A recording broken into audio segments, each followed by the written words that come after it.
ہم بات کر رہے ہیں الصلاۃ پر۔ الصلاۃ کیا ہے؟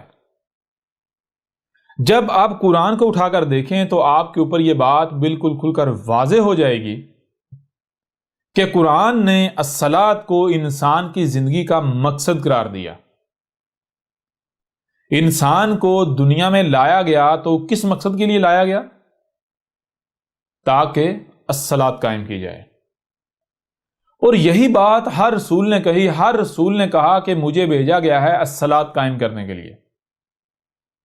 مثال کے طور پر آپ اسی قرآن کو اٹھا کر دیکھیں تو قرآن میں عیسیٰ ابن مریم نے کیا کہا؟ عیسیٰ ابن مریم نے کہا کہ میرے رب نے تو مجھے یہی وصیت کی ہے کہ جب تک میں زندہ رہوں، جب تک میں دنیا میں رہوں، جب تک میں حیات ہوں،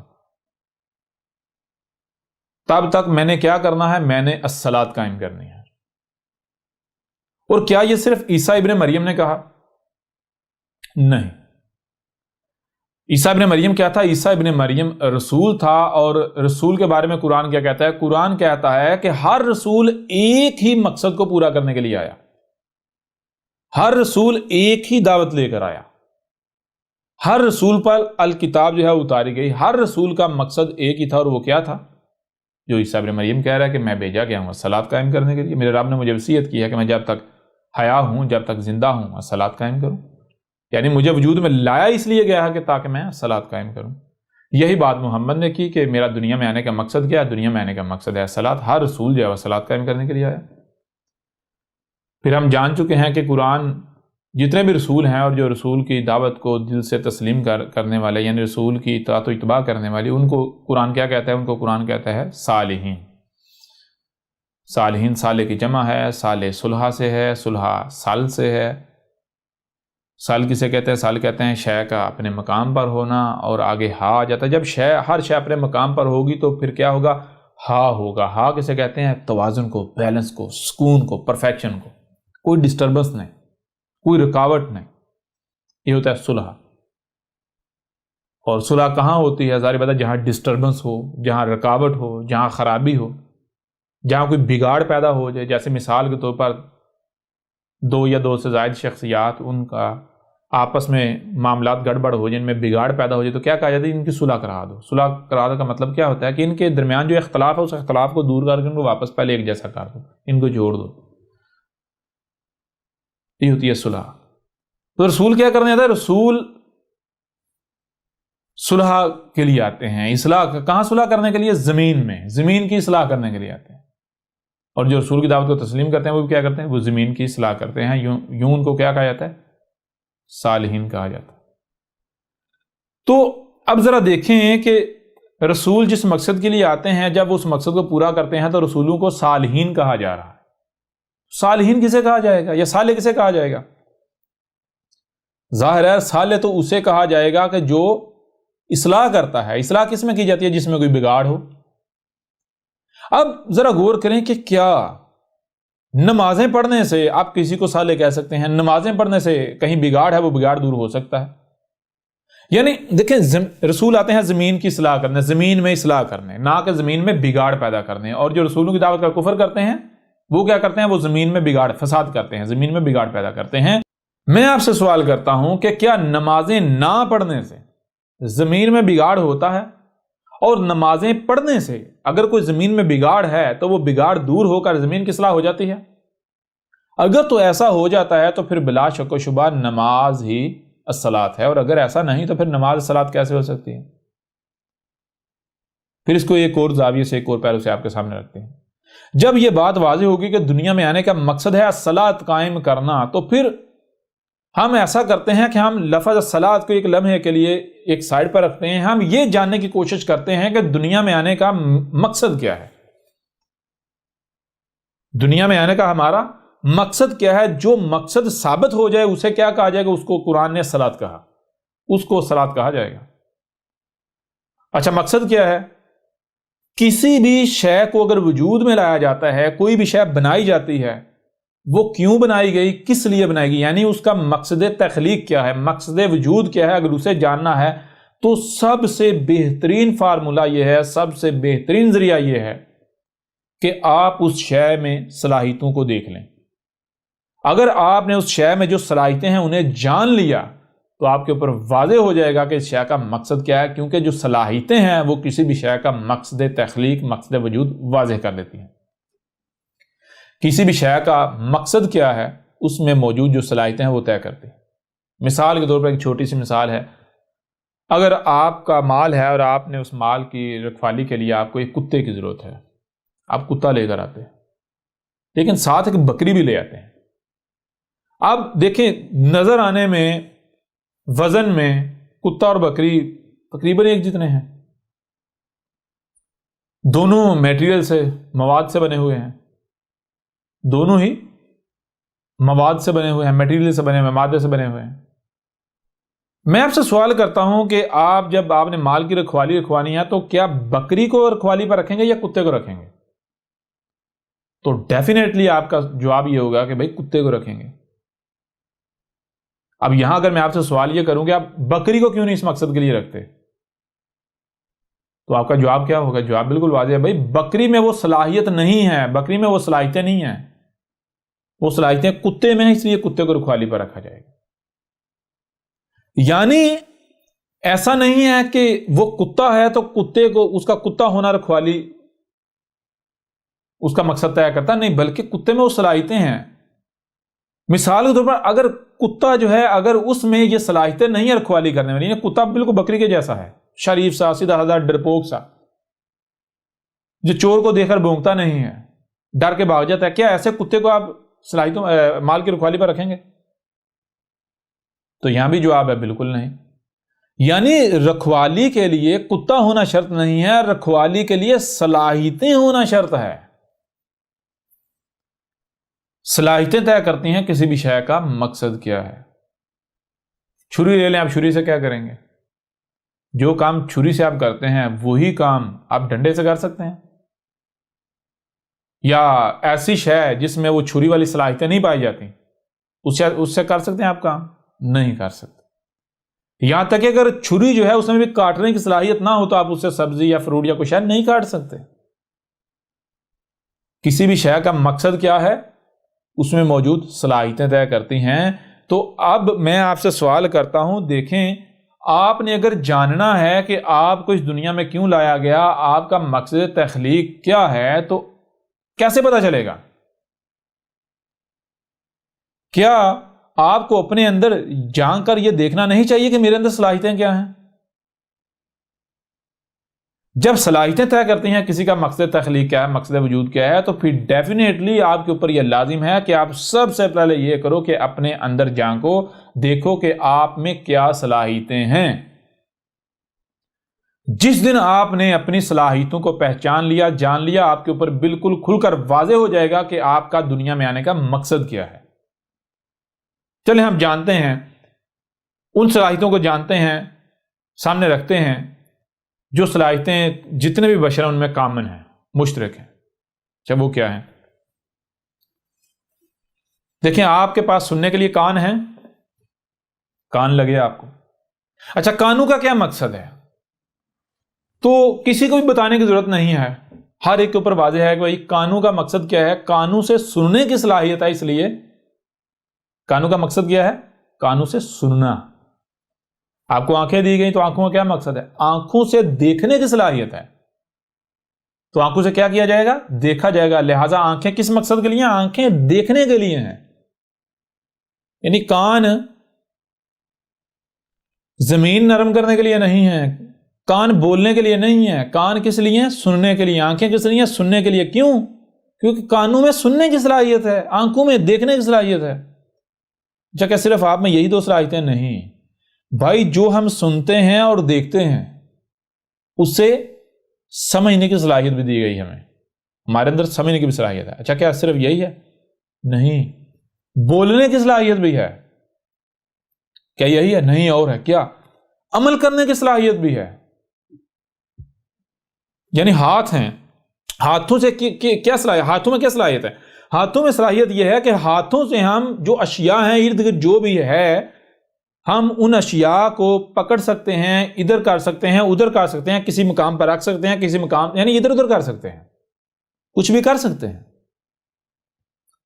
بس اتنا ہی ہے، اس کے علاوہ اور بھی کوئی ہے؟ ٹانگیں بھی دی گئی ہیں۔ ٹانگوں کا کیا کام ہے؟ ٹانگوں سے ہم اپنے ان کانوں کو، اپنی ان آنکھوں کو، اپنی زبان کو، اپنے ہاتھوں کو، یعنی اپنے وجود کو کہیں لے کر جانا ہے تو لے کر جا سکتے ہیں۔ یعنی مثال کے طور پر دور سے ہمیں آواز آ رہی ہے، بچاؤ بچاؤ بچاؤ بچاؤ، دور سے آواز آ رہی ہے۔ اب یہ جو آواز ہم سن رہے ہیں تو ہمارا دماغ سمجھ رہا ہے، کیا سمجھ رہا ہے؟ ہمارا دماغ ہمیں یہ بتا رہا ہے یہ جو آواز آ رہی ہے اس کا مطلب یہ ہے کہ کوئی شخص ہے جو کہ مصیبت میں، تکلیف میں ہے، وہ تکلیف میں ہے، مصیبت کا شکار ہے، اور وہ مدد مانگ رہا ہے کہ اسے اس تکلیف سے نکالا جائے۔ کوئی ہے آس پاس جو اسے اس تکلیف سے نجات دلائے؟ مدد مانگ رہے۔ اب مدد کس سے کی جائے گی؟ ظاہر ہے مدد تو ہاتھوں سے کی جائے گی۔ اچھا، کیا یہاں پر رہتے ہوئے ہم اس کی مدد کر سکتے ہیں؟ نہیں بھائی، وہ تو دور ہے، کانوں نے تو اسے سن لیا۔ کیا ہاتھ یہاں رہ کے اس کو بچا لیں گے؟ نہیں۔ اس کے لیے کس چیز کی ضرورت؟ اس کے لیے اس چیز کی ضرورت کہ ہاتھوں کو وہاں پر لے کر جایا جائے، اور اس کے لیے کیا دیا گیا؟ آپ کے پاس ہیں ٹانگیں۔ لہذا جب آپ اپنے جسم میں، اپنی تخلیق میں، اپنی کریشن میں غور کریں، ریزننگ کریں، تو آپ کے اوپر یہ بات بالکل کھل کر واضح ہو جاتی ہے کہ آپ کو سننے کی، دیکھنے کی، جو سنائی اور دکھائی دیتا ہے اسے سمجھنے کی، اور پھر اس کے مطابق عمل کرنے کی صلاحیت دی گئی۔ یہ صلاحیتیں آپ کو دی گئیں۔ اچھا، کیا صرف یہی دیا گیا؟ تو آگے واضح ہوتا ہے نہیں، صرف یہی نہیں دیا گیا، بلکہ بہت ساری اشیاء کے اوپر ہمیں اختیار بھی دیا گیا۔ کم از کم ہر بشر کو اس کے اس جسم کے اوپر اختیار دیا گیا، اس جسم پر اختیار دیا گیا۔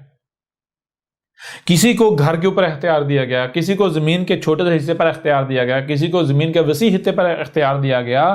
لہٰذا یعنی کہ کیا چیز نظر آ رہی ہے؟ نظر یہ آ رہا ہے، مثال کے طور پر چھوٹی سی میں مثال آپ کے سامنے رکھتا ہوں کہ اگر غور کریں، آپ کو جو ہے وہ کچھ دیا جاتا ہے، آپ کو ہتھوڑا دیا جاتا ہے، آپ کو ہتھوڑا دیا جاتا ہے، اور ایک پتھر دیا جاتا ہے آپ کو، یعنی ایک پتھر آپ کے اختیار میں دیا جاتا ہے، ساتھ دیا جاتا ہے ہتھوڑا آپ کو، تو اس کا مقصد کیا ہوگا؟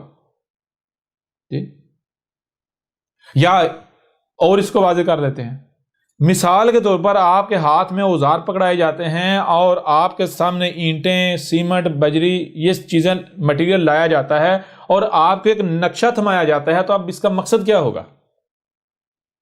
مقصد بالکل واضح ہے کہ اب دیکھیں یہ جو اوزار آپ کو دیے گئے، یہ اوزار یہ اوزاروں سے ہوتا کیا ہے؟ اوزاروں میں کیا صلاحیتیں ہیں؟ تو آپ کو پتا چلے گا کہ یہ جو ٹولز ہیں، یہ جو اوزار ہیں، ان سے عمارت بنائی جاتی ہے، ان میں عمارت گھر بنانے کی صلاحیتیں ہیں، کوالٹیز ہیں۔ اچھا، باقی جو میٹیریل ہے اس کا کیا مقصد ہے؟ اس میں کیا صلاحیتیں ہیں؟ اس میٹیریل سے دیواریں بنتی ہیں، گھر بنتا ہے۔ اچھا بھائی، میں ان ٹولز کا استعمال کر کے گھر بناؤں، لیکن کیسا گھر بناؤں؟ کس طرح کا گھر بناؤں؟ کہاں بناؤں؟ تو وہ یہ زمین ہے اور یہ نقشہ ہے، واضح ہو جاتا یا نہیں ہو جاتا؟ کوئی شک و شبہ رہتا ہے؟ بالکل نہیں۔ بالکل اسی طرح ذرا غور کریں کہ آپ کو زمین میں اختیار دیا گیا، آپ کو زمین پر اختیار دیا گیا۔ نہ صرف آپ کو زمین پر اختیار دیا گیا، بلکہ آپ کو جو بھی زمین میں، آسمان زمین میں موجود ہے، اسے سننے، دیکھنے کی صلاحیت دے گی، اور اسے سمجھنے کی صلاحیت دی۔ نہ صرف سمجھنے کی بلکہ اس کے مطابق پھر عمل کرنے کی صلاحیت دی گئی۔ تو میں آپ سے ذرا سوال کرتا ہوں، اب بتائیں کیا کھل کر واضح نہیں ہو جاتا کہ دنیا میں آنے کا مقصد کیا ہے؟ بھائی دنیا میں آنے کا مقصد بالکل کھل کر واضح ہو جاتا ہے کہ بھائی مجھے آج اس وقت دنیا میں اگر لایا گیا ہے تو کیوں لایا گیا ہے؟ میں جب اپنے آپ میں غور کروں تو میرے پر یہ واضح ہو جاتا ہے کہ جو بھی سنائی دے رہا ہے میں سنوں، جو دکھائی دے رہا ہے اسے دیکھوں، پھر اسے سمجھوں، جو سمجھ میں آئے تو اپنی اس سمجھ کے مطابق یعنی مکمل علم حاصل کروں۔ جب مکمل علم میرے پاس آ جائے، سمجھ آ جائے، تو پھر میں اس کے مطابق عمل کروں، یعنی میں دیکھوں کہ جس پر بھی مجھے اختیار دیا گیا ہے کیا اس میں ہر شے ٹھیک ہے۔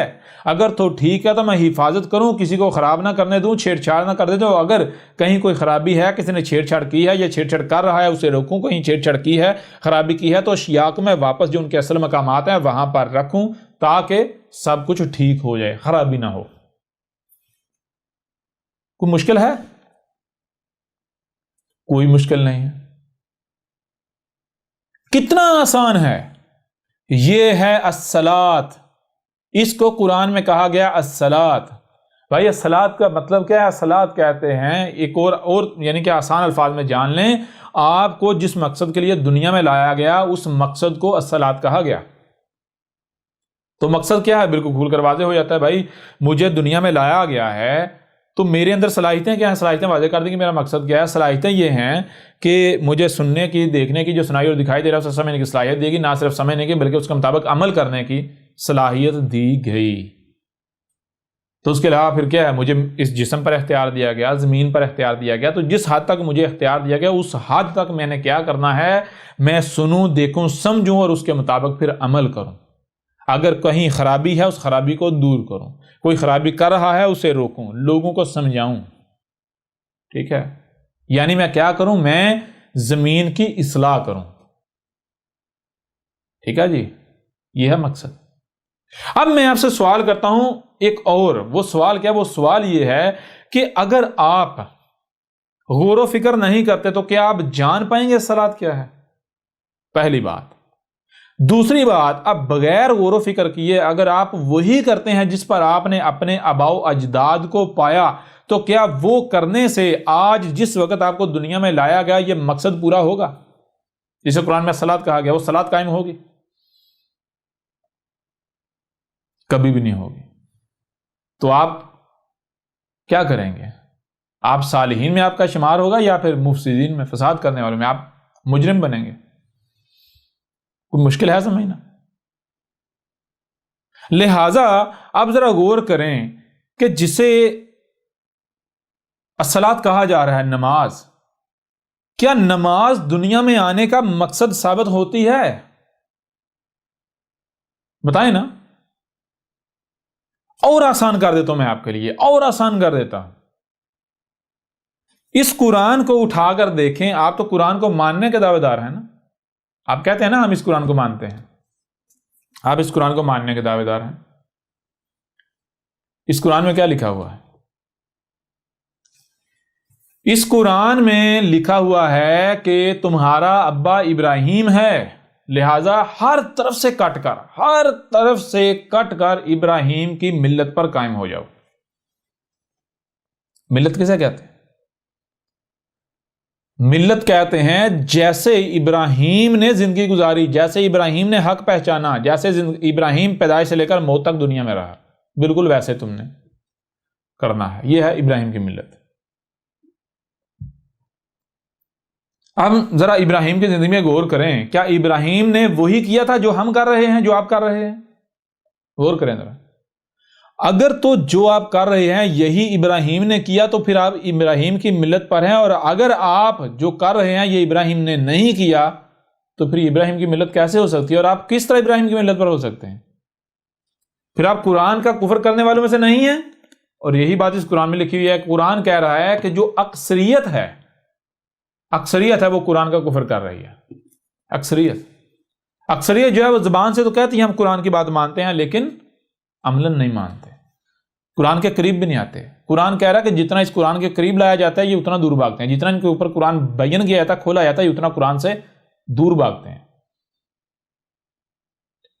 اچھا، اب ابراہیم کی ملت کیا؟ ابراہیم نے کیا کیا تھا؟ ابراہیم پیدا ہوا بالکل اسی طرح جیسے آپ پیدا ہوئے ہیں. ابراہیم پلا بڑا ایسے ہی جیسے آپ پلتے بڑھتے ہیں. یہ کام بشر جو ہے وہ پلتا بڑھتا ہے. جیسے آپ پیدا ہوتے ہیں تو بچپن میں 100% پیدا ہوتے ہی 100% والدین کے یا بڑوں کو محتاج ہوتے ہیں. بالکل اس طرح ابراہیم بھی محتاج تھا. جو والدین یا جن کا محتاج تھا ابراہیم، جو وہ کھلاتے تھے وہی کھاتا تھا، جو وہ پلاتے تھے وہی پیتا تھا، جو وہ پہناتے تھے وہی پہنتا تھا.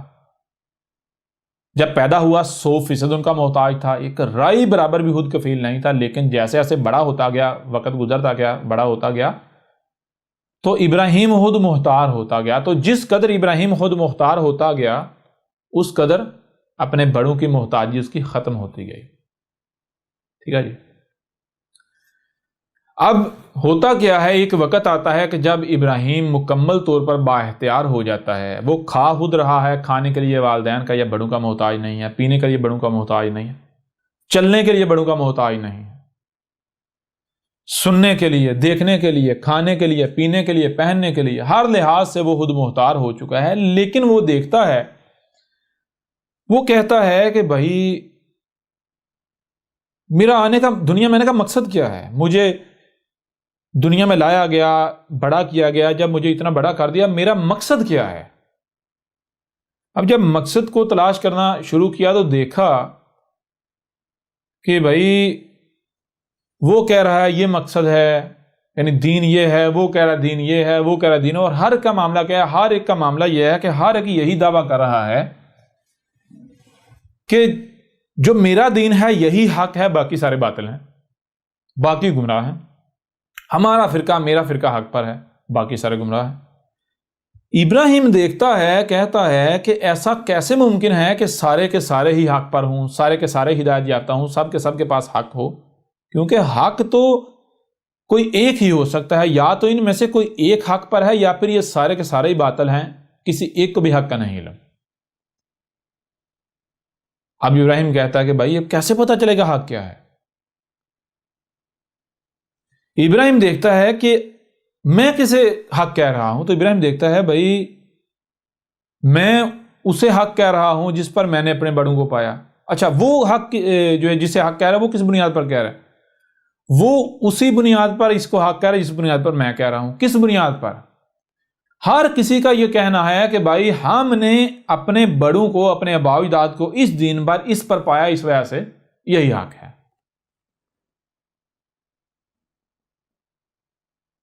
اب ابراہیم غور کرتا ہے، ابراہیم دیکھتا ہے کہ بھائی میں آج صحیح کیا ہے، غلط کیا ہے، میں تو خود مختار ہو چکا ہوں، اس کے باوجود بھی میں آج بھی، یعنی باقی معاملات میں خود مختاری کا اعلان کر رہا ہوں، خود مختاری کا دعویٰ کر رہا ہوں، کھا خود رہا ہوں، پی خود رہا ہوں، دیکھ خود رہا ہوں، سن خود رہا ہوں، چل رہا ہوں، سب کچھ خود کر رہا ہوں۔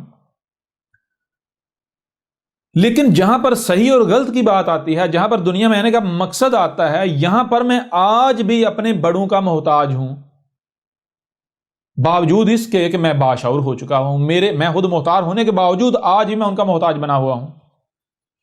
میں آج بھی اسی کو صحیح کہہ رہا ہوں جسے انہوں نے صحیح کہا، میں آج بھی اسی کو غلط کہہ رہا ہوں جسے انہوں نے غلط کہا۔ تو مجھ میں اور باقی میں فرق کیا رہ گیا؟ اور کیا یہ حق ہونے کی بنیاد ہو سکتی ہے، دلیل ہو سکتی ہے؟ نہیں۔ اگر یہ حق ہونے کی بنیاد ہے، یہ حق ہونے کی دلیل ہے، تو اس بنیاد پر تو سارے حق ثابت ہو جاتے ہیں، لیکن ایسا تو ہو نہیں سکتا سارے حق پر ہوں، آپس میں اختلاف بھی کر رہے ہوں اور حق پر بھی ہوں، یہ تو ممکن نہیں۔ لہٰذا ابراہیم نے غور کیا کہ جس نے مجھے وجود میں لایا ہے، وہ جو بھی ہے وہ بات کی بات ہے، لیکن کیا اس نے جیسے باقی معاملات مجھے خود مختار کر دیا ہے، میرے بڑوں کے محتاجی سے مجھے نکال دیا ہے، مجھے خود مختار بنایا ہے، آزاد کر دیا ہے، اسی طرح یہ جو صحیح اور غلط ہے اس کی پہچان کرنا، اس کا فیصلہ کرنے کی صلاحیت مجھے دی ہے یا نہیں دی؟ مجھے آزاد کیا یا نہیں دیا اس معاملے میں بڑوں سے؟ تو ابراہیم دیکھتا ہے بھائی میں تو باشعور ہو چکا ہوا ہوں، صحیح کیا ہے اور غلط کیا ہے میں تو اس کا فیصلہ کرنے کی صلاحیت رکھتا ہوں۔ جب میرے رب نے مجھے یہ صلاحیت دے دی ہے، جب میرے اندر یہ صلاحیت آ چکی ہوئی ہے، اس کے باوجود بھی میں اپنے بڑوں کو، یعنی اسی کو صحیح کہتا ہوں، اسی کو غلط کہتا ہوں، جس کے اوپر میں نے بڑوں کو پایا، جس کو میرے بڑے صحیح اور غلط کہتے ہیں، تو میں کیا کہہ رہا ہوں؟ میں تو اپنے عمل سے اعلان کر رہا ہوں کہ نہیں جی میں باشعور نہیں ہوں، ابھی مجھے شعور نہیں دیا گیا، ابھی میں صحیح اور غلط کا فیصلہ نہیں رکھتا۔ بچپن میں اگر یعنی اسے ہی صحیح کہتا رہا جس کو میرے بڑوں نے کہا، اسے ہی غلط کہتا رہا جسے میرے بڑوں نے کہا، تو میری مجبوری تھی، میں ان کا محتاج تھا، آج محتاج تو نہیں ہوں نا۔ تو ابراہیم نے کیا کیا؟ ابراہیم نے سب سے پہلے اپنے گریبان میں جھانکا، ابراہیم نے سب سے پہلے اس دین کے اوپر نظر ثانی کی جس پر اس نے اپنے بڑوں کو پایا، جس کو اس کے بڑے صحیح کہہ رہے تھے اور غلط کہہ رہے تھے، سب سے پہلے ابراہیم نے اس کے اوپر غور کیا، اس میں غور کیا، اس کو دیکھا، اس کو پرکھا۔ تو جب ابراہیم نے غور و فکر کیا تو پتا چلا کہ جس کو اس کے بڑے حق کہہ رہے ہیں وہ تو گمراہیاں ہیں۔ تو قرآن میں کیا ہے؟ قرآن میں یہ ہے کہ ابراہیم نے اپنے ابا کو کہا کہ ابا تو شرک کر رہا ہے، جس دین پر تو ہے یہ حق نہیں ہے، ٹھیک ہے؟ ابراہیم نے یہ نہیں دیکھا کہ بھائی اس نے مجھے پالا پوسا ہے، ٹھیک ہے، مجھے اس مقام تک پہنچایا ہے، تو میں اگر اسے ایسی بات کروں گا تو یہ ہرٹ ہوگا، اس کو تکلیف ہوگی، نہیں۔ یا پھر ابراہیم نے یہ نہیں کیا بھائی یہ تو اس نے مجھے پالا پوسا ہے اتنی محنت سے، لہذا میں اس کے بدلے میں جسے یہ حق کہہ رہا ہے اسے یہ آنکھیں بند کر کے مانتا رہوں. نہیں، یہ نہیں کیا. وہ اس نے احسان کیا ہے، وہ احسان اس کا اپنی جگہ. احسان کا بدلہ احسان ہے. جیسے میں جب محتاج تھا تو اس نے مجھے تکالیف سے بچایا. جس معاملے میں وہ خود کفیل تھا، خود مختار تھا، اس نے مجھے ان معاملات میں بچایا، میری مدد کی، میرے اوپر احسان کیا، میں اس کا محتاج ہے. بالکل اسی طرح جس معاملے میں میں خود مختار ہوں، میں خود کفیل ہوں اور وہ میرا محتاج ہے، تو میں جو اس نے میرے اوپر احسان کیا تو اس کا بدلہ اسے لوٹاؤں گا. میں اسی طرح اسے بچاؤں گا جیسے اس نے مجھے بچپن میں بچایا تھا. جیسے اس نے مجھے بچپن سے میں سمجھتا تھا اس میں میرے لیے فائدہ ہے، جس میں اپنے لیے فائدہ سمجھتا تھا، میں اس کی طرف دوڑ پڑتا تھا، لیکن یہ سمجھدار تھا، اس نے مجھے ان سے بچاتا تھا. تو جیسے بچپن نے اس نے مجھے آگ سے بچایا، نقصان سے بچایا، بالکل اسی طرح آج میں جن کو یہ اپنے لیے فائدہ مند سمجھ رہا ہے لیکن اس میں اس کو سمجھ نہیں ہے، ٹھیک ہے نا، یہ ناسمجھی میں ان کے پیچھے جا رہا ہے، حالانکہ وہ حقیقت میں آگ ہے، اس میں تباہی ہے، ہلاکت ہے، نقصان ہے. تو میں جیسے بچپن اس نے میرے اوپر احسان کیا تھا، اس نے مجھے بچایا تھا، بالکل اسی طرح میں اس کو بچاؤں گا. تو ابراہیم نے کیا کیا؟ ابراہیم نے سب سے پہلے اسی دین کے اوپر نظر ثانی کی جس دین پر اپنے بڑوں کو پایا. جب غور و فکر کیا تو پتا چلا یہ تو باطل ہے. تو ابراہیم نے کوئی پرواہ نہیں کی، لات مار دی. اس کے بعد ابراہیم نے یعنی کہ غور و فکر کرنا شروع کر دیا. کرتے کرتے کرتے پتا چلا سارے کے سارے فرقے غلط ہیں، سب کے سب بھی باطل ہیں، گمراہ ہیں. ہر کوئی اسی کو حق کہہ رہا ہے جس پر اس نے اپنے بڑوں کو پایا. ابراہیم نے کہا کہ مجھے آج اس وقت دنیا میں لایا گیا ہے، اگر میں نے وہی کرنا ہے جو 1000 سال پہلے کیا جاتا رہا، اگر میں نے وہی کرنا ہے جو 2000 سال پہلے یا 1500 سال پہلے یا 1400 سال پہلے یا 500 سال پہلے کیا جاتا رہا، یہاں تک کہ 100 سال پہلے جو کیا جاتا رہا، اگر میں نے وہی کرنا ہے تو مجھے آج دنیا میں کیوں لایا گیا؟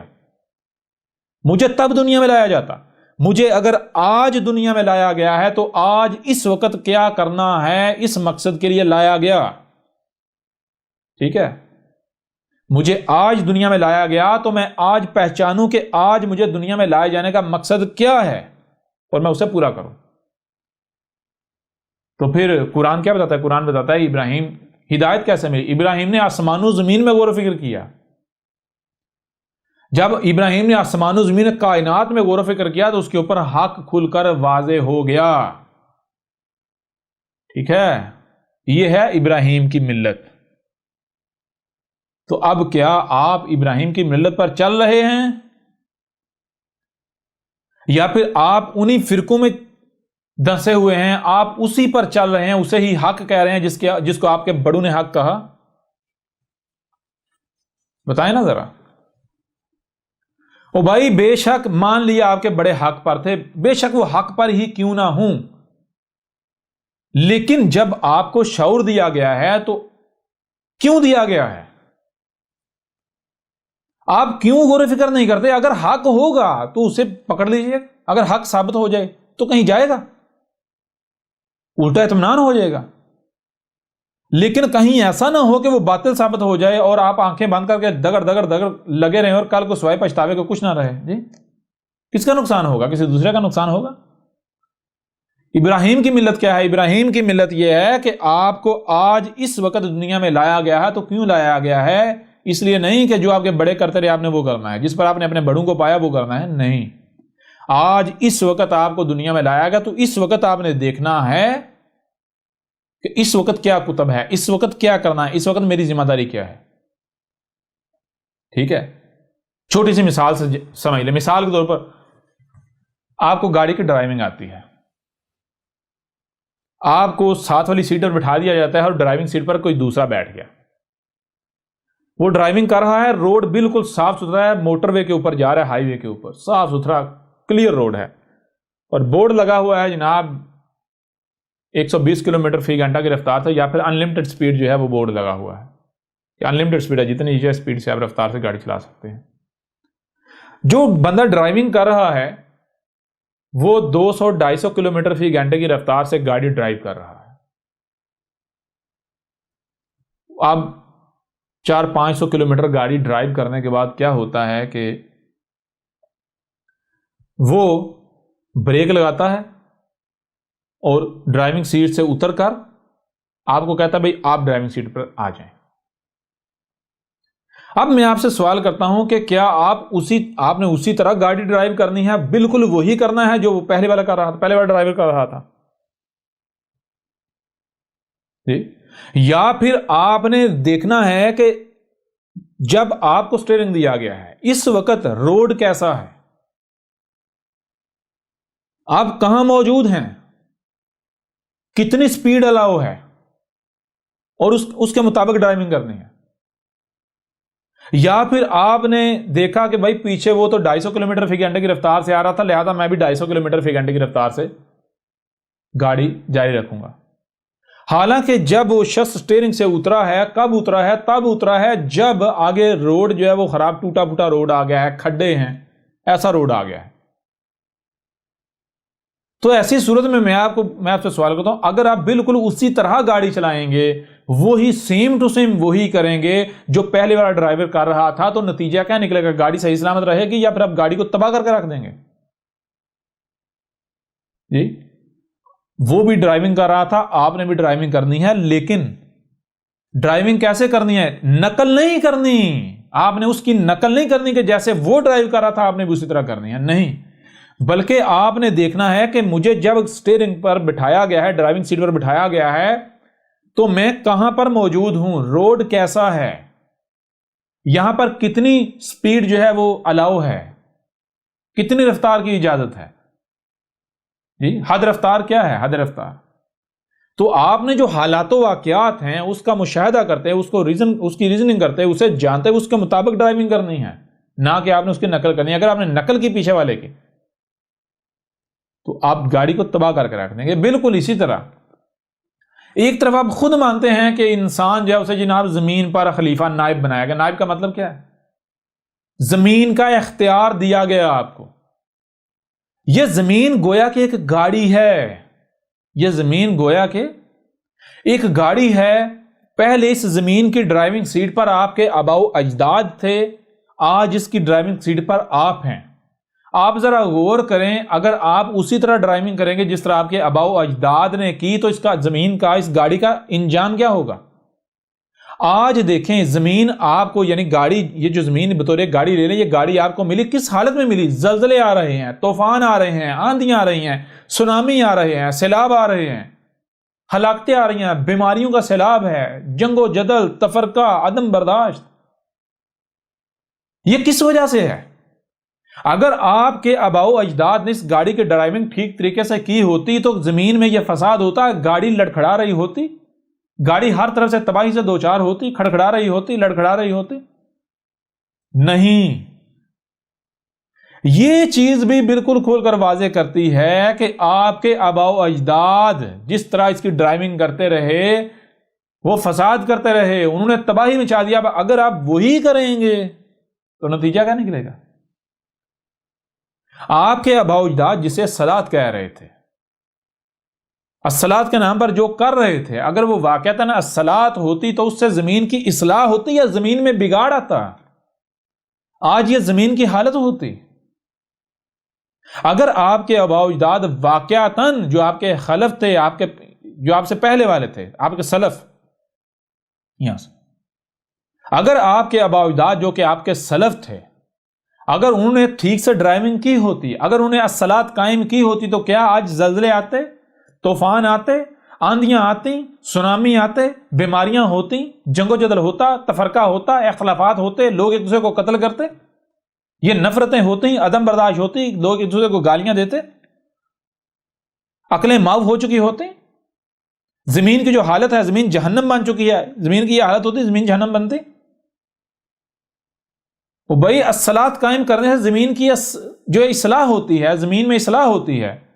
اگر آپ کہتے ہیں وہی الصلاۃ ہے جس پر ہم نے اپنے آباء و اجداد کو پایا، جس کو ہمارے آباء و اجداد الصلاۃ کہہ رہے تھے، تو پھر ذرا غور تو کریں، کیا وہ الصلاۃ ثابت ہوتی ہے اور آپ وہی کرتے ہیں تو کیا زمین کی اصلاح ہوگی یا پھر زمین مزید جہنم ہی بنے گی؟ اگر آپ اسی طرح ڈرائیونگ کریں گے جیسے آپ کے جو سلف تھے انہوں نے کی، تو نتیجہ کیا نکلے گا؟ آج آپ اس گاڑی کی حالت نہیں دیکھ رہے۔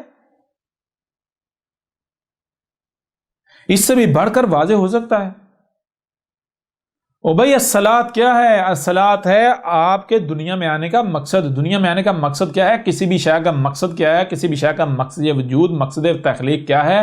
اس کو جاننا ہے، پہچاننا ہے، تو اس کا بہترین اور آسان فارمولہ ہے کہ شے میں موجود صلاحیتوں کو جان لیا جائے۔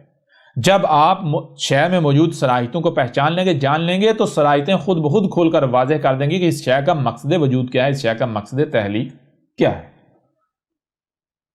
اگر تو آپ کے اندر جو صلاحیتیں، آپ کو جو صلاحیتیں گی کہ یہ صلاحیتیں یہ کہتی ہیں کہ بھائی ان صلاحیتوں سے نماز پڑھی جا سکتی ہے، ان صلاحیتوں سے نماز پڑھی جا سکتی ہے، نماز پڑھنا ہی ان صلاحیتوں کا مقصد ہے، تو پھر ٹھیک ہے نمازیں پڑھیں۔ اور اگر یہ صلاحیتیں واضح کرتی ہیں کہ بھائی یہ نماز جو ہے یہ تو خرافات میں سے ہے، یہ تو دجل ہے، یہ تو فراڈ ہے، یہ تو لغو ہے، یہ تو لعب ہے، ٹھیک ہے، یہ تو جہالت ہے، یہ تو گمراہی ہے، تو پھر کیوں یہ کیا جائے گا؟ جب مجھے یہ بتائیں، جب آپ کہتے ہیں ہم تو اسی پر چلیں گے جس پر ہم نے اپنے بڑوں کو پایا، ہم جی نماز کو صلاۃ کیوں کہتے ہیں؟ اس لیے کہتے ہیں کیونکہ ہمارے بڑوں نے اسے صلاۃ کیا، تو کیا یہ ابراہیم کی ملت ہے؟ اگر یہی ابراہیم کرتا جو آپ کر رہے تھے، تو کیا ابراہیم کو آپ کا ابا بنایا جاتا، امام بنایا جاتا؟ جی غور تو کریں، کیوں نہیں غور کرتے آپ اندھوں کی طرح دوسروں کے پیچھے دگڑ دگڑ دگڑ دگڑ دگڑ چلے جا رہے ہیں، جو بھی آپ کے اوپر حق واضح کرتا ہے آپ اسے گالیاں دیتے ہیں، اس کے ساتھ دشمنی کرتے ہیں۔ جب آپ کے ابا گمراہ ثابت ہو رہے ہیں، ابراہیم نے اپنے ابا کو نہیں بخشا، ابراہیم کا ابا غلط ثابت ہوا تو ابراہیم نے پرواہ نہیں کی، اور آپ جن سے آپ کا کوئی تعلق نہیں ہے وہ کب کے مر کھپ چکے ہوئے ہیں، وہ کوئی 1000 سال پہلے، 1200 سال پہلے، 1300 سال پہلے، 500 سال پہلے، 600 سال پہلے، 100 سال پہلے، آپ اندھو کی طرح ان کے پیچھے چل رہے ہیں۔ وہ تو خود گمراہ تھے، اگر وہ حق پر ہوتے تو بھائی امت جو ہوتی ہے کیا ہوتی ہے؟ امت وہ ہوتی ہے جنہیں زمین کا اختیار دیا جاتا ہے۔ جیسے گھر ہوتا ہے، گھر میں بچے بھی ہوتے ہیں، بڑے بھی ہوتے ہیں، بچوں کا کام کیا ہوتا ہے؟ بچوں کو جو بھی اچھا لگتا ہے بچے اس کے پیچھے پڑتے ہیں، بے شک اس میں ان کے لیے نقصان ہی کیوں نہ چھپا ہو، بے شک اس سے گھر تباہی کیوں نہ ہو جائے، بچوں میں شعور نہیں ہے نا، سمجھ نہیں ہے۔ بچوں کا کام کیا ہے؟ بچوں کا کام ہے کھیلنا کودنا، اپنا وقت پاس کرنا۔ لیکن جو بڑے ہیں، بڑوں کا کام کیا ہے؟ بڑوں کی ذمہ داری یہ ہے کہ وہ بچوں کی دیکھ بھال کریں، وہ گھر کا خیال رکھیں، وہ دیکھیں کہ کہیں بچے گھر کو نقصان نہ پہنچائیں، بچے اپنے آپ کو نقصان نہ پہنچا بیٹھیں، وہ بچوں کو ہر اس شے سے، ہر اس طرف جانے سے روکیں جس میں بھی ان کے لیے نقصان پہنچیدہ ہے یا گھر خراب ہو سکتا ہے، گھر تباہ ہو سکتا ہے۔ اگر بڑے اپنی ذمہ داری آسان طریقے سے پوری کرتے ہیں تو کیا بچوں کو کوئی نقصان ہوگا؟ بچوں میں کوئی خرابی پیدا ہوگی؟ بچوں کے ہاتھ کٹیں گے؟ بچے اپنے آپ کو جلا پائیں گے؟ کوئی گھر میں کوئی تباہی ہوگی؟ گھر خراب ہوگا؟ نہیں۔ لیکن اگر بڑے جو ہیں، جو والدین ہیں، اگر وہ اپنی ذمہ داری سے غافل ہو جائیں، وہ بھی بچوں کے ساتھ بچہ بن جائیں، تو نتیجہ کیا نکلے گا؟ بچے اپنے آپ کو نقصان پہنچائیں گے، بچے گھر کو تباہ کر دیں گے۔ تو امت کیا ہوتی ہے؟ امت کا مطلب ہوتا ہے کہ دنیا میں جو انسان ہیں، انسان چونکہ بشر ہیں تو دو طرح کے بشر ہوتے ہیں۔ ایک بشر وہ ہوتے ہیں جن کی مثال گھر میں بچوں کے جیسی ہوتی ہے۔ وہ کیا؟ ان میں اتنی سوجھ بوجھ نہیں ہوتی، ان میں اتنا شعور نہیں ہوتا، ان میں اتنی سمجھ نہیں ہوتی۔ وہ کیا کرتے ہیں؟ ان کو جو بھی اچھا لگتا ہے، یعنی وہ ظاہر کو دیکھتے ہیں، باطن کا ان کو پاس علم نہیں ہوتا، وہ ظاہر میں جو انہیں اچھا لگتا ہے وہ اس کے پیچھے بھاگ پڑتے ہیں، خواہ اس میں ان کے لیے شر کیوں نہ چھپا ہو، وہ ان کے لیے آگ ہی کیوں نہ ہو۔ اور ان کے برعکس ایک دوسری قسم کے بشر ہیں، وہ کون سے ہیں؟ جن کو امت کہا گیا۔ ام کہتے ہیں جڑ کو، بنیاد کو، جو زمین پر انسانوں کی بنیاد ہوتے ہیں۔ وہ کیا ہوتے ہیں؟ ان کی مثال جیسے گھر میں والدین کی ہوتی۔ یہ جو امت ہوتی ہے، امت کو زمین و آسمانوں کا اختیار دیا جاتا ہے، آسمان و زمین کا۔ امت کی ذمہ داری ہوتی ہے کہ وہ آسمان و زمین کی نہ صرف دیکھ بھال کریں، بلکہ جو انسان ہیں، انسانوں کو آسمان و زمین میں چھیڑ چھاڑ کرنے سے روکیں، فساد کرنے سے روکیں، انسانوں کو فطرت کے قوانین کے اندر رکھیں، انسانوں کو ایسا ماحول فراہم کریں، ایسا معاشرہ فراہم کریں کہ انسان جو ہے وہ اپنی حقیقت کو پہچانے، حق کو پہچانے۔ یہ ہے امت کا مقصد۔ امت جو ہوتی ہے وہ آسمان و زمین کی رکھوالی کرنے والا گروہ ہوتا ہے۔ ان کی حفاظت کرنے والا گروہ ہوتا ہے. مثال کے طور پر آج سے پیچھے چلے جائیں 14 صدی قبل محمد نے کیا کہا تھا؟ محمد نے کہا تھا کہ مجھے زمین کے خزانوں کی چابیاں دے کر بھیجا گیا ہے.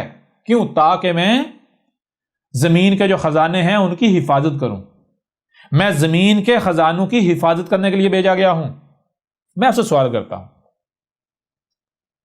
اگر آپ کے گھر میں یا آپ نے کہیں پر کچھ چھپا کر قیمتی اشیاء رکھی ہوئی ہیں، چھپا کر رکھی ہوئی ہیں، اور آپ وہاں تالا لگا کر اس تالے کی چابیاں کسی کو تھماتے ہیں، تو کیا اس وجہ سے تھمائیں گے کہ لے بھائی وہاں سے چوری کر نکال، تباہی مچا؟ یا پھر اگر آپ کسی کو چابیاں دیں گے تو آپ چابیاں اس لیے دیں گے تاکہ وہ حفاظت کرے.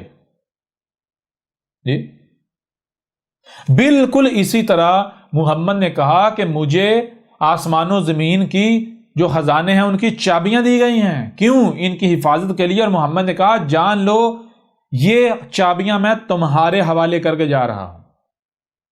یہ جو رب کی امانت ہے، یہ آسمان و زمین تمہارے پاس رب کی امانت ہے. آسمان و زمین میں بہت کچھ ایسا ہے جو غیب ہے، جو چھپا ہوا ہے. ٹھیک ہے، وہ رب کی آیات ہیں، وہ خزانے ہیں رب کے. تمہاری ذمہ داری ہے، تمہارا مقصد ہے ان کی حفاظت کرنا. جب تک تم ان کی حفاظت کرو گے زمین جنت بنے گی.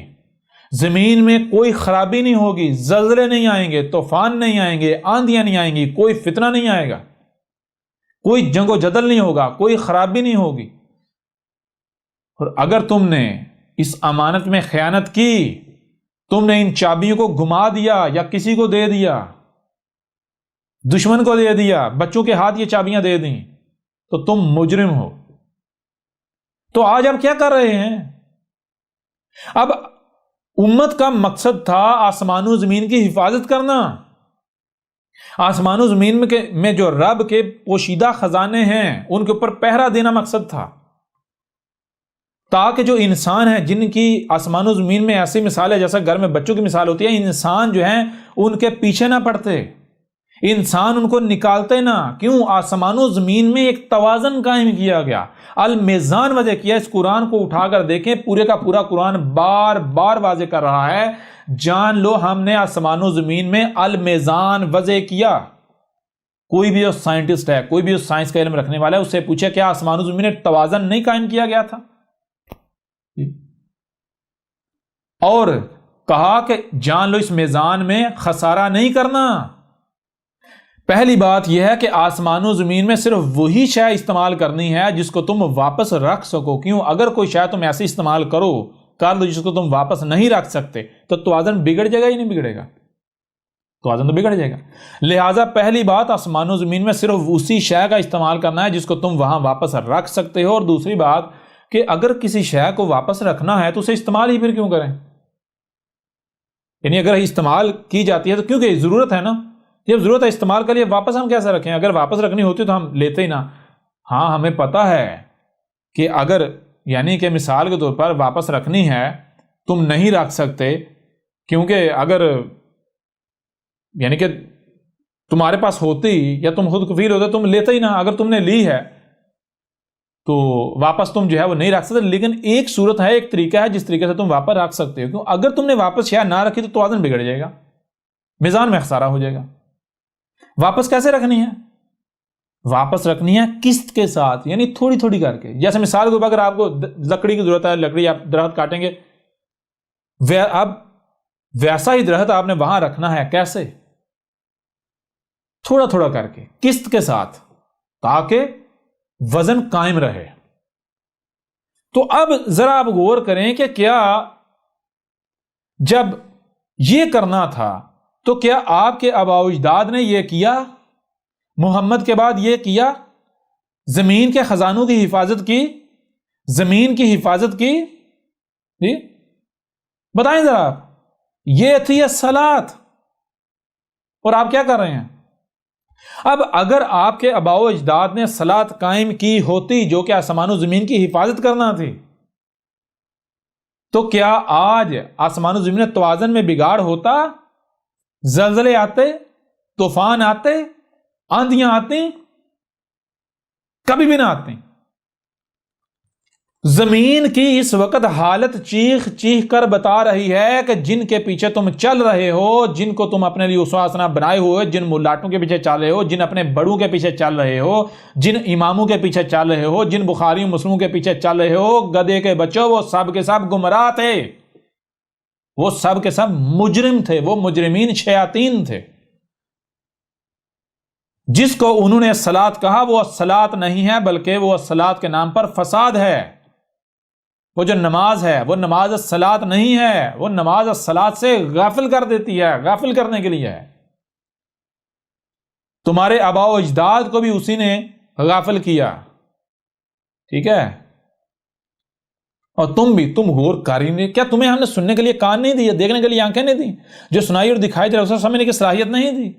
او کیوں نہیں تم سمجھتے؟ او کیا مسئلہ ہے تمہارا؟ او گدھے کے بچوں، آج تمہارے پاس وقت ہے، اگر تم لوگوں نے یہ وقت ضائع کر دیا تو مارے جاؤ گے، غور کر لو۔ تم کہتے ہو کہ ہم ابراہیم کے دین پر ہیں، ابراہیم کی ملت پر ہیں، تم بکواس کرتے ہو، تم جھوٹ بولتے ہو۔ یہ ابراہیم نے کیا تھا، تم تو ابراہیم کے اوپر الزام لگاتے ہو، تم تو قرآن کے اوپر الزام لگاتے ہو، تم تو رسولوں کے اوپر الزامات لگاتے ہو۔ دنیا کی کوئی طاقت نماز کو الصلاۃ ثابت کر دے، یا جس پر تم یعنی کہ چل رہے ہو، جس پر تم نے اپنے آباء و اجداد کو پایا ہے، جو دین تمہارے آباء و اجداد سے تمہیں منتقل ہوا ہے، دنیا کی کوئی طاقت اسے حق ثابت کر دے تو احمد عیسیٰ $100 ٹریلین انعام دے گا، اور اس کے ساتھ جو سزا کہو گے وہ سزا بھگتنے کے لیے احمد عیسیٰ تیار ہے۔ آجو میدان میں۔ اب ذرا بتائیں، دنیا میں آنے کا مقصد کیا ثابت ہوتا ہے؟ الصلاۃ کیا ثابت ہوتی ہے؟ بتائیں ذرا، آسان ہے یا نہیں؟ کوئی مشکل ہے؟ کوئی مشکل نہیں ہے۔ آج آپ کے پاس وقت ہے، غور و فکر کر لیں، ورنہ کل کو آپ کے پاس سوائے پچھتاوے کے اور کچھ نہیں رہے گا۔ آپ چیخیں ماریں گے لیکن پھر وقت ہاتھ سے نکل جائے گا۔ اس قرآن کو اٹھا کر دیکھیں، اس قرآن میں بار بار یہ بات واضح کر دی گئی کہ اے عقل کے اندھو، اے گدھے کے بچوں، اس قرآن میں اساطیر الاولین نہیں ہیں۔ وہ جو قومیں، وہ جو لوگ اس قرآن سے قبل گزر چکے، جو اس سے پہلے تھے، ان کی کہانیاں نہیں ہیں۔ اس قرآن میں ان کی مسلوں سے تمہارا ذکر ہے، تو کہیں آل فرعون کی مسل نہ بن جانا، کہیں جو قوم نوح ہے اس کی مسل نہ بن جانا، کہیں قوم عاد کی مسل نہ بن جانا، کہیں قوم سمود کی، قوم مدین کی، قوم لوط کی، آل فرعون کی مسل نہ بن جانا، ٹھیک ہے؟ جیسے آج یہ تم میں ہم نے اپنا رسول بیس کر دیا، بھیج دیا، جو تمہارے اوپر حق کھول کھول کر واضح کر رہا ہے، آیا ہے البینات کے ساتھ، نہ کہ معجزات کے ساتھ۔ بالکل اسی طرح ہم نے اس سے قبل ہر قوم میں نذیر بیس کیا تھا، متنبہ کرنے والا بیس کیا تھا۔ اور جیسے آج تم کفر و کذب کر رہے ہو اور کہہ رہے ہم تو اسی پر چلیں گے جس پر ہم نے اپنے آباء و اجداد کو پایا، بالکل یہی ان قوموں نے بھی کیا تھا، تو ان کا انجام کیا ہوا تھا؟ اگر آج تم بھی وہی کرتے ہو تو تمہارا انجام کوئی مختلف نہیں ہونے والا، انجام تمہارے سر پر کھڑا ہوا ہے۔ آج تمہارے پاس وقت ہے اور یہ انتہائی کم رہ چکا ہے، انتہائی کم رہ چکا ہے، عذاب تمہارے بالکل سر کے اوپر آ چکا ہے۔ اب بھی اگر تمہیں عقل نہیں آتی، اب بھی اگر تم غور و فکر نہیں کرتے، اب بھی اگر تم سوچ و بچار نہیں کرتے، تو جان لو ہلاکت سے تمہیں دنیا کی کوئی طاقت نہیں بچا سکتی۔ اگر تمہیں گمانڈ ہے اپنی اکثریت پر، تو پھر پہلی قوموں کو کیا اکثریت بچا سکی تھی؟ اگر تمہیں گمانڈ ہے اپنے اسباب و وسائل پر، اپنی طاقت پر، اپنی قوت پر، تو کیا ان کی طاقت، ان کی قوت، ان کے اسباب ان کو بچا پائے تھے؟ غور کر لو، تمہاری جسے تم الصلاۃ کہتے ہو، نماز کے پرخچے اڑا کے رکھ دیے۔ تمہارے اماموں، تمہارے ملاٹوں کی نماز ان کی جیبوں میں ڈال دی، توڑ مروڑ کے اس کے پرخچے اڑا کے، یہ لو اے ملاٹو، اپنی نماز رکھو اپنی جیب میں۔ تمہاری نماز کی ایسی کی تیسی، تمہاری نماز احمد عیسیٰ کے جوتے کی نوک پر۔ ٹھیک ہے؟ اگر تم حق پر ہو تو آؤ سامنے، آؤ احمد عیسیٰ کو غلط ثابت کرو، آؤ سامنے اس سے پہلے کہ مارے جاؤ۔ عذاب تمہارے سر پر کھڑا ہے، تمہیں لگتا ہے کہ یہ مذاق چل رہا ہے، تمہیں یہ لگتا ہے کہ یہ 4 دن اسی طرح چیخے گا چلائے گا، اس کے بعد چپ ہو جائے گا، مر کھپ جائے گا اور ہماری دکاندار یہاں سے ہی چلتے رہیں گے؟ سوال ہی پیدا نہیں ہوتا۔ اگر تو اس سے قبل جب ہم نے رسول بیعت کیا اور وہی ہوا جو تم گمان کر رہے ہو، جو تمہارا ظن ہے، تو پھر تو ٹھیک ہے، آج بھی وہی ہوگا جیسا تمہارا ظن ہے۔ اسی طرح ان قوموں کا بھی یہی ظن تھا۔ قوم نوح کیا کہتی تھی؟ وہ کہتی تھی نہ، کوئی ایسا سونامی نہیں آنے والا، اگر آ بھی گیا تو ہمارے پاس جو اسباب و وسائل ہیں، ہم نہیں غرق ہونے والے۔ بچے تھے، بچ پائے تھے، مقابلہ کر پائے تھے، سچے ثابت ہوئے تھے۔ انہوں نے بھی نوح کی دعوت کو مذاق سمجھ لیا تھا، ان کو بھی لگتا تھا یہ کذاب ہے۔ نوح کو کذاب کہتے تھے، گالیاں دیتے تھے، بکواسات کرتے تھے۔ کیوں؟ ظاہر ہے آسان تھوڑے یہ بھائی، ہمیں میں سے ہمارے ہی جیسا ایک نوجوان ہماری ہی زبان بولنے والا، ہماری طرح کھاتا ہے، پیتا ہے، بیوی ہے، بچے ہیں، بازاروں میں جاتا ہے، ہم خود کو اس کے آگے جھکا دیں؟ نو نہ نہ نہ، ہم بہتر ہیں، ہم خیر ہیں اس سے، ہم نہیں اس کے آگے خود کو جھکانے والے، ہمارے ملاٹے بہتر ہیں۔ نہ نہ، یہ اکیلا، باقی سارے غلط؟ کیا یہ اکیلا سچا ہو گیا؟ کیا حق ہونے کے لیے اکثریت معیار ہے؟ جی، کیا قرآن میں کہانیاں سنائی گئیں گدھے کے بچوں، یہ جو کچھ تم کر رہے ہو یہ سارا اس قرآن میں پہلے سے واضح کر دیا گیا؟ کیوں؟ تاکہ بعد میں تمہارے لیے کوئی بہانہ نہ رہے۔ اگر تو وہ قومیں سچی ثابت ہوئیں تو تم بھی سچے ثابت ہو جاؤ گے، اگر وہ قومیں بچ گئیں تو آج تم بھی بچ جاؤ گے، اگر وہ نہیں بچیں، وہ سچی ثابت نہیں ہوئیں، تو پھر تمہارا بھی انجام بالکل انہی کی مثل ہونے والا ہے جو تمہارے سر کے اوپر ہے۔ اگر تمہیں لگتا ہے کہ یہ تمہاری طرح کے ایک 6 فٹا انسان جو ہے تم سے کلام کر رہا ہے، تو یہ خوش فہمی اپنے دماغوں سے نکال دو، یہ غلط فہمی اپنے دماغوں سے نکال دو۔ یہ 5-6 فٹ کا تمہارے جیسا ایک انسان نہیں بیٹھا ہوا، یہ تمہارا رب تم سے کلام کر رہا ہے، یہ تمہارے سامنے رب کی زبان بیٹھی ہوئی ہے، ٹھیک ہے؟ جیسے تمہارے وجود میں یہ زبان ہے، بالکل اسی طرح ہمارا رب کیا ہے؟ غور کرو، تمہیں کون وجود میں لے کر آیا؟ کیا یہی کائنات نہیں وجود میں لے کر آئی؟ کیا رب تمہارا یہی نہیں ہے؟ یہی تمہیں رزق کھانے کو فراہم نہیں کر رہا؟ رہنے کو زمین اسی نے فراہم نہیں کی؟ یہی روشنی نہیں فراہم، سارا کچھ یہی نہیں فراہم کر رہا؟ تو یہ کائنات، نیچر، یہ اس وقت تم سے کلام کر رہی ہے۔ میں تمہارا رب تم سے کلام کر رہا ہوں۔ جان لو، یہ جو قرآن میں ہم نے جو کہا تھا، کیا کہا تھا؟ نوح کو بھیجا اس کی قوم کی طرف، ہود کو بھیجا جو عاد تھے ان کی قوم کی طرف ان کے آخرین میں، صالح کو بھیجا جو سمود تھے ان کی قوم کی طرف ان کے آخرین میں، شعیب کو بھیجا جو مدین تھے ان کی قوم کی طرف ان کے آخرین میں، لوط کو بھیجا ان کے آخرین میں ان کی قوم کی طرف۔ تو کیا یہ قرآن میں اساطیر الاولین ہیں؟ اے گدھے کے بچوں، عقل کے اندر، یہ تمہارا ذکر ہے، آج کا ذکر ہے، آج کا، ٹھیک ہے؟ آج کا ذکر ہے۔ جیسے اس وقت نوح نے الصلاۃ قائم کی تھی جو الصلاۃ کتب تھی، جیسے جو صلاۃ ہود نے قائم کی تھی، جیسے جو الصلاۃ صالح نے قائم کی تھی، جیسے جو الصلاۃ شعیب نے قائم کی تھی، جیسے جو الصلاۃ لوط نے قائم کی تھی، جیسے جو الصلاۃ موسیٰ نے قائم کی تھی، بالکل وہی الصلاۃ آج کتب ہے، اور یہ تمہارے سامنے ہمارا رسول بیٹھا ہوا ہے اور وہی الصلاۃ قائم کر رہا ہے۔ یہ ہے وہ الصلاۃ جو آج اس وقت کتب ہے، ٹھیک ہے؟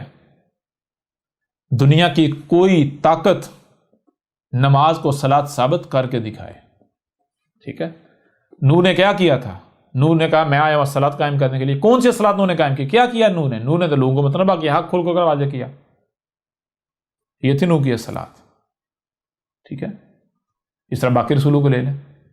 تو دنیا کی کوئی طاقت نماز کو الصلاۃ ثابت نہیں کر سکتی، اور جو بھی نماز پڑھ رہے ہیں جان لو تم لوگ جہالت کی گہرائیوں میں ہو، تم لوگ گمراہیوں میں ہو، تم لوگ جو ہے ایک بے مقصد فضول اور جہالت کو اپنائے ہوئے ہو، بے مقصد اور فضول عمل کو اپنائے ہوئے ہو.